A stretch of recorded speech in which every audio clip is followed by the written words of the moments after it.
Hello बच्चों, तो आप सभी का एक बार फिर से स्वागत है हमारा यूट्यूब चैनल मिशन 2 पे। तो बच्चों, यदि आप क्लास 8 में हो और अपने बोर्ड एग्जाम 2023 का तैयारी कर रहे हो तो ये वीडियो आपके लिए बहुत ज़्यादा इंपॉर्टेंट होने वाली है।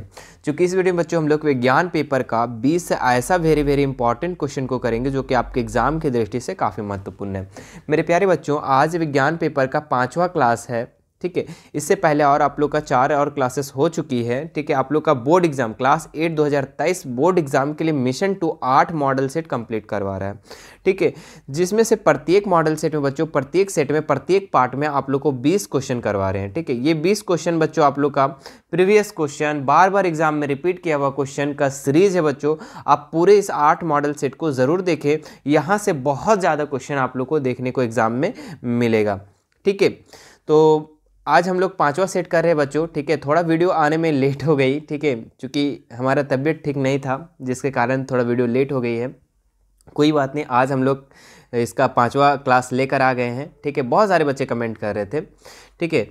उन सभी लोगों को एक बार थैंक यू कहना चाहता हूँ कि हमारे वीडियो को इतने अच्छे से, इतने प्यार दे रहे हैं मुझे, है ना। तो चलिए आज हम लोग इस 5वां सीरीज़ को भी कंप्लीट कर लेते हैं कि इसमें क्या क्या इंपॉर्टेंट क्वेश्चन है, ठीक है। आज हम लोग इसको देख लेते हैं बच्चों। अगर आप इस वीडियो में पहली बार आए हो, तो हमारे चैनल पे पहली बार आए हो, तो सब्सक्राइब करके बेल आइकन बटन को भी ज़रूर प्रेस कर लीजिएगा, ठीक है।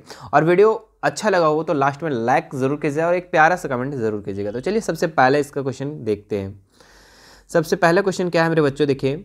निम्न में क्या लिखा हुआ है, निम्न में कौन सी धातु द्रव अवस्था में पाई जाती है, ठीक है। तो धातु तो जो जितना भी होता है बच्चों, वो तो सब ठोस अवस्था में होता है, लेकिन एक ऐसा धातु है बच्चों जो कि आपका द्रव अवस्था में होता है, पानी के जैसा होता है। कौन सा है धातु बच्चों? लोहा, जस्ता, तांबा या पारा, ठीक है। तो बच्चों इसका जो राइट आंसर हो जाएगा पारा। पारा एक ऐसा धातु है बच्चों जो कमरे के ताप पर, जो नॉर्मल तापमान, नॉर्मल टेम्परेचर पे वो धातु जो है वो द्रव अवस्था में होता है, ये पानी की तरह होता है, ठीक है। चलो, तो ऑप्शन नंबर इसका 4 राइट हो जाएगा। चलिए आगे बढ़ते हैं। इसका दूसरा इंपॉर्टेंट क्वेश्चन क्या है मेरे बच्चों, ठीक है। विद्यालय में बजने वाली घंटी किस धातु की बनी होती है? तो आप अपना स्कूल तो गए होंगे, ठीक है। स्कूल में एक घंटी भी होगा, बेल होगा, ठीक है। और वो बेल जो है वो किस धातु के बनी होता है बच्चों, इसके बारे में पूछ रहा है, ठीक है। तो टीना, तांबा, लोहा या फिर जस्ता। तो बच्चों इसका जो राइट आंसर हो जाएगा ऑप्शन नंबर 2, ठीक है। जो आपके विद्यालय में जो घंटी बनी होती है वो तांबा वाली धातु से बनी होती है, ठीक है। चलिए आगे आते हैं हम लोग। तीसरा नंबर सवाल मेरे बच्चों, क्या लिखा हुआ है? सूक्ष्म जीव को देखने के लिए किस यंत्र का प्रयोग किया जाता है, ठीक है। सूक्ष्म जीव का मतलब होता है कि एकदम छोटा जीव, छोटा कीटाणु, छोटा मोटा कीड़ा को, उसको देखने के लिए किस यंत्र का प्रयोग करते हैं? सूक्ष्मदर्शी का, लेंस का, चश्मा का, दूरबीन का, ठीक है। तो छोटा जीव को बच्चों देखने के लिए हम लोग सूक्ष्मदर्शी का प्रयोग करते हैं। किस चीज़ का? सूक्ष्मदर्शी का। ऑप्शन नंबर 1 इसका राइट हो जाएगा। चलिए आगे बढ़ते हैं हम लोग मेरे बच्चों। क्या लिखा हुआ है? चेचक के टीके की खोज किसने की? काफ़ी इंपॉर्टेंट क्वेश्चन है। देखिए यहाँ पे 4 ऑप्शन दिया हुआ है, Louis Pasteur, Edward Jenner, Edward Fleming, Robert Hooke. तो बच्चों इसका जो राइट आंसर हो जाएगा, चेचक का टीका का जो खोज किए थे वो किए थे एडवर्ड जेनर, ठीक है। ऑप्शन नंबर 2 इसका राइट हो जाएगा, याद रखना, ठीक है। आपको एक कमेंट करके बताना है बच्चों, ठीक है, कि कोशिका की खोज किसने की, ठीक है। तो यहाँ पे 4 ऑप्शन है और चारों में से एक आंसर हो जाएगा बच्चों, ठीक है। चारों में से एक आंसर हो जाएगा। तो कोशिका की खोज किसने की ये आपको बताना है, और कब की ये भी आपको कमेंट करके बताना है, ठीक है। चलो आगे देखते हैं हम लोग 5वां नंबर सवाल। यौनारंभ की उम्र क्या होती है? 10 से 12, 12 से 14, 15 से 18 या फिर 18 से 20? तो बच्चों यौनारंभ की उम्र जो होती है वो 12 से 14 वर्ष के बीच होता है, ठीक है। तो ऑप्शन नंबर 2 इसका राइट हो जाएगा, ठीक है। चलो आगे बढ़ते हैं। 6ठा नंबर सवाल, क्या लिखा हुआ है? देखो, ऋतुस्राव लगभग कितने दिनों के अंतराल पर होता है? 15 से 20 दिन, 20 से 25 दिन, 25 से 28 दिन या फिर 28 से 30 दिन, ठीक है। ऋतुस्राव का मतलब होता है बच्चों पीरियड, ठीक है। ये लड़कियों में होता है, ठीक है, और प्रत्येक मंथ होता है, ठीक है। क्या होता है? प्रत्येक मंथ होता है। तो इस कितना दिन का अंतराल में होता है बच्चों? तो 28 से 30 दिन के लगभग में होता है, ठीक है। तो ऑप्शन नंबर 4 इसका राइट हो जाएगा, ठीक है। चलिए आगे बढ़ते हैं हम लोग। 7 नंबर सवाल, क्या लिखा हुआ है? गति की दिशा में परिवर्तन का कारण क्या होता है, ठीक है। तो गति की दिशा में परिवर्तन का क्या कारण होता है? तो अगर मान लो कि गति कर रहा है कोई भी चीज़, मान लो कि ये जा रहा है ये पूरब की साइड, ठीक है, और ये अचानक जो है इधर नीचे आने लगा, ठीक है, दक्षिण की साइड आने लगा, तो क्यों? बल के कारण। ठीक है, मान लो कि इधर कोई आ रहा था, ठीक है, इधर मान लो एक टायर इधर गुड़कते हुए इधर आ रहा था, अब उसमें हम बल लगा दिए यहाँ से और इधर धकेल दिए तो ये इधर आने लगा। ठीक है, तो किसके कारण हो रहा है बच्चों? तो ये बल के कारण हो रहा है। ठीक है, तो गति की दिशा में परिवर्तन का कारण क्या होता है? तो बल के कारण होता है गति की दिशा में परिवर्तन। इस चीज़ को याद रखना है। ठीक है, चलिए आगे बढ़ते हैं हम लोग। 8 नंबर सवाल, बहुत ही अच्छा सवाल है बच्चों। देखो, घर्षण बल कब उत्पन्न होता है? घर्षण बल कब उत्पन्न होता है? जब विपरीत दिशा में बल लगता है, जब वस्तु का आकर्षण बल लगता है, जब दो वस्तुओं के सतह संपर्क में होते हैं, जब दो वस्तुएं की चीज को आकर्षित करती है। तो बच्चों इसका जो राइट आंसर हो जाएगा ऑप्शन नंबर 3, जब दो वस्तुएं के सतह संपर्क में होते हैं। ठीक है, जब दो वस्तु संपर्क में रहते हैं, ठीक है, आसपास रहते हैं, जब सटा हुआ रहता है तो वहां पे घर्षण बल लगता है। ठीक है, तो ऑप्शन नंबर 3 इसका राइट हो जाएगा। चलिए आगे बढ़ते हैं बच्चों। 9 नंबर सवाल। ठीक है, देखो क्या लिखा हुआ है, शरीर द्वारा श्वसन में कौन सी गैस का उपयोग होता है? एकदम लॉलीपॉप क्वेश्चन है बच्चों, बहुत ही प्यारा क्वेश्चन है। क्या लिखा हुआ है? श्वसन के लिए, सांस लेने के लिए आपको कौन सा गैस उपयोग करते हैं बच्चों? यहाँ पे 4 ऑप्शन है, ऑक्सीजन, कार्बन डाइऑक्साइड, नाइट्रोजन, इनमें से कोई नहीं। ठीक है, तो आप लोग को पता है सांस लेने के लिए किस चीज़ की ज़रूरत पड़ती है? तो ऑक्सीजन का, है ना।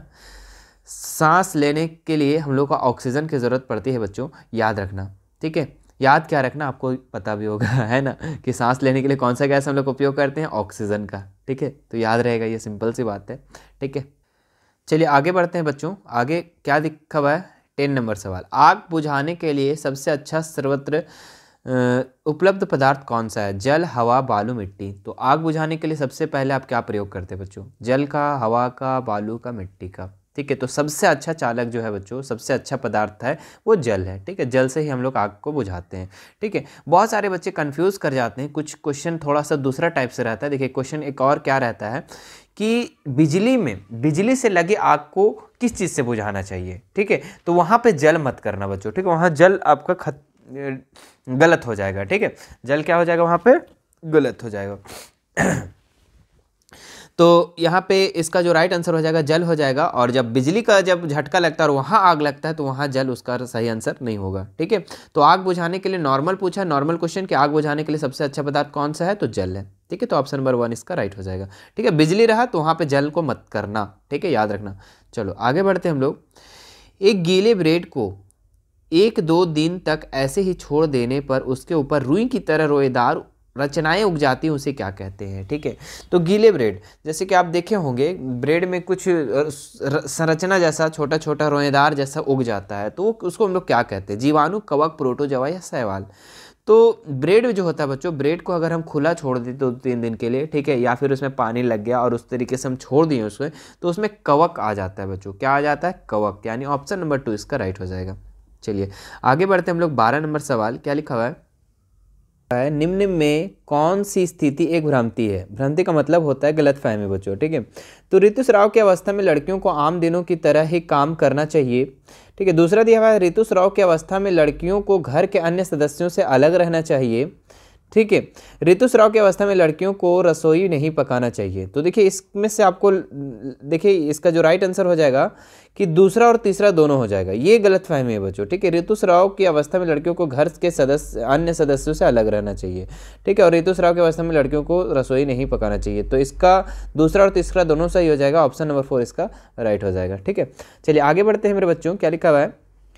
और वस्तुओं को दृश्य कौन बनाता है? मतलब वस्तुओं को हम देख कैसे पाते हैं? आँख, प्रकाश, दूरबीन या सूक्ष्मदर्शी। तो वस्तुओं का दृश्य जो बनाता है बच्चों, प्रकाश। ठीक है, जब प्रकाश ना रहे तो हम लोग कोई भी वस्तुओं को नहीं देख सकते हैं। ठीक है, तो ऑप्शन नंबर इसका 2 राइट हो जाएगा। चलिए आगे बढ़ते हैं हम लोग। निम्न में कौन सी जोड़ी हमेशा बराबर होती है? आपतन कोण और प्रवर्तन कोण, आपतित किरण और परावर्तित किरण, आपतन बिंदु और अभिलंब, अपवर्तक सतह और प्रवर्तक सतह। तो आप याद रखना बच्चों कि आपतन कोण और प्रवर्तन कोण सदैव बराबर होते हैं। ठीक है, दोनों हमेशा बराबर होते हैं। जैसे कि एक मान लो कि प्रवर्तक पृष्ठ है बच्चों, ठीक है, और यहाँ से आप कोई भी मान लो कि यहाँ से आप लाइट दे रहे हैं, टॉर्च जला रहे हैं और यहाँ आप आ रहा है, ठीक है, इसको हम लोग आपतित किरण कहते हैं। और यहाँ से बच्चों आप लोग का परिवर्तित होकर परिवर्तित हो जा रहा है। ठीक है, क्या हो जा रहा है? परिवर्तित हो जा रहा है। ये मान लो कि यहाँ से टॉर्च जला रहे हैं, यहाँ पे किरण को कोई दर्पण में लगाएं और ये परिवर्तित हो जा रहा है। ठीक है, और परिवर्तित होने के बाद बच्चों एक बीच में होता है अभिलंब। ठीक है, बीच में क्या होता है? अभिलंब। और ये वाला कोण आपतन कोण और ये वाला कोण बच्चों, ठीक है, कौन वाला, ये वाला, दोनों कोण आपस में बराबर होते हैं। तो याद रखना I is equal to R, ठीक है, I के बराबर होता है R, यानी आपतन कोण और प्रवर्तन कोण सदैव बराबर होते हैं, यानी ऑप्शन नंबर 1 इसका राइट हो जाएगा। चलिए आगे बढ़ते हैं हम लोग 15 नंबर सवाल। क्या लिखा, अभयारण्य में मनुष्य की स्वतंत्र गतिविधि कैसी होती है? तो 4 ऑप्शन है, प्रतिबंधित, सीमित, मनुष्य की इच्छा अनुसार, इनमें से कोई नहीं। ठीक है, तो अभयारण्य में मनुष्य की स्वतंत्र गतिविधि कैसी होती है? तो सीमित होती है बच्चों। तो ऑप्शन नंबर 2 इसका राइट हो जाएगा। चलिए आगे बढ़ते हैं हम लोग 16 नंबर सवाल।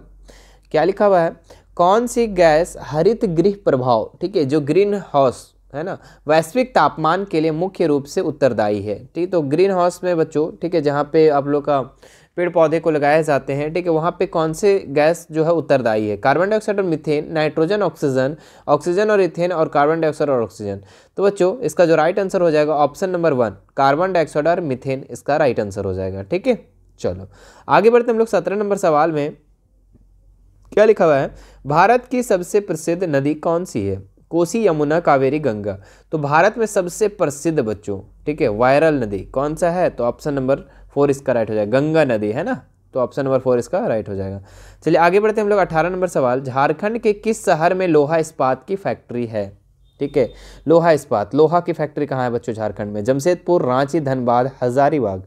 तो बच्चों इसका जो राइट आंसर हो जाएगा जमशेदपुर। ठीक है, ऑप्शन नंबर 1 इसका राइट हो जाएगा, जमशेदपुर। झारखंड के जमशेदपुर शहर में लोहा इस्पात फैक्ट्री है, लोहा फैक्ट्री है। ठीक है, चलिए आगे बढ़ते हैं हम लोग 19 नंबर सवाल। सामान्य वर्षा से कितना कम वर्षा होने पर सूखाग्रस्त क्षेत्र घोषित कर दिया जाता है?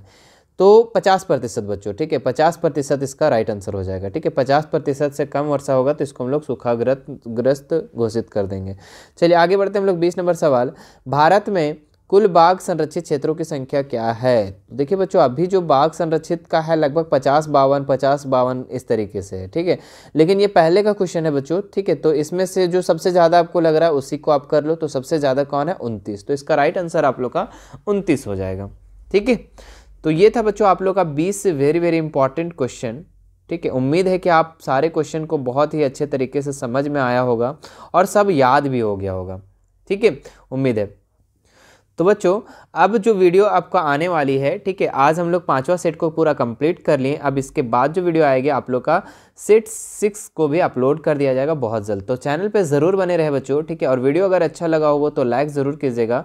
ठीक है, और शेयर ज़्यादा से ज़्यादा कीजिए बच्चों। ठीक है, नेक काम में देरी नहीं होना चाहिए, है ना, ज़्यादा से ज़्यादा शेयर भी कीजिए। ठीक है, और एक प्यारा सा कमेंट भी ज़रूर कीजिएगा। ठीक है, अगर आपको वीडियो अच्छा लगा हो तो। ठीक है, और आपको जो भी सब्जेक्ट का जो सेट चाहिए, ठीक है, वो भी आप कमेंट कीजिए। ठीक है, जैसे कि अभी हम आप लोग का सेट 6 भी और सेट 7 सेट 8 तीनों भी कंप्लीट करवा दिया जाएगा। ठीक है, अगर वीडियो को आप बाद में देख रहे हैं बच्चों तो ये आप सारा सेट आप लोग का वीडियो पे चैनल पे जाके विजिट करें, वहाँ पे आप देख लीजिए कि कौन कौन सा सेट अपलोड किया गया है। ठीक है, आप जाकर वहाँ से देख सकते हैं। ठीक है, मिलते हैं नेक्स्ट वीडियो में मेरे बच्चों, धन्यवाद।